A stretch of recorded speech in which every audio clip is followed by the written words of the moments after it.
শুভ সন্ধ্যা সবাইকে। তো চলে এলাম ছোট্ট একটা মিনি ব্লগ নিয়ে। তো দেখতে পাচ্ছ এখানে ফুচকা নিয়ে হাজির হয়েছি। তো সন্ধ্যা থেকে বসেছিলাম, তো ভাবছিলাম একটু টক টক ঝাল ঝাল কিছু খাবো। তো বিকেলবেলা জানো তো আমি উঠোন ঝাড় দিচ্ছিলাম, তো ওখানে আমি 15 টাকা কুড়িয়ে পেয়েছি। ঝড় হয়েছিল তার আগের দিন রাত্রে, কার টাকা চলে এসেছে, তো কুড়িয়ে পেয়েছি 15 টাকা। আর ওর সাথে 15 টাকা দিয়ে 30 টাকার ফুচকা নিয়েছি। তো আমাদের এখানে না 10 টাকায় 6টা করে ফুচকা দেয়, তো 30 টাকায় মানে 18টা ফুচকা হয়েছে, আরও দুটো এক্সট্রা দিয়েছে। তো তোমাদের যেখান থেকে এই ব্লগটা দেখছো, মিনি ব্লগটা, তো তোমাদের ওখানে 10 টাকায় কটা করে ফুচকা দেয় অবশ্যই আমাকে কমেন্ট করে জানাবে। আর আমি তো ফুচকার আলু মাখাটা খেতে খুব খুব ভালোবাসি। তোমরা কারা কারা ভালোবাসো আমাকে কিন্তু কমেন্ট করে জানাবে। তো চলো ফুচকাটা খাওয়া স্টার্ট করি। এখানে 20খানা ফুচকা। তো ফুচকাটা আমি একা খাবো না, আমরা তিনজনই খাবো, আমার ছেলে, মেয়ে, আমি।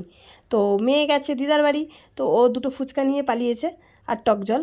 আর সামনে বসে আছে আমার ছেলে, তো ও না ক্যামেরা ধরেছে, আর ও বলছে মা আমার জিভ থেকে জল চলে আসছে, তুমি তাড়াতাড়ি করো। আমি বললাম একটু ক্যামেরাটা ধর, তারপরেই তুই খাবি। তো দেখো আমি খাচ্ছি আর ও না বক বক করেই যাচ্ছে। তো খেতে খেতে আমার হাসিও পাচ্ছিল, হাসতে পারছিলাম না, কারণ ফুচকা তো গালের মধ্যে দিলে হাসলে বেশম খেয়ে যাব। তো তার জন্য হাসিটা চেপে রেখে দিয়েছি। তো দেখো এখানে আমি টক জলটা চুমুর দিয়ে খাচ্ছি। টক জল না আমার অতটা ঠিক পছন্দ না, আমার ফুচকার আলু মাখাটা খুব ভালো ভালো লাগে। তো তোমরা কারা কারা ফুচকা খেতে পছন্দ করো, কারা ফুচকা প্রেমী, আমাকে অবশ্যই কমেন্ট করে জানাবে। তো চলো আজকে টাটা।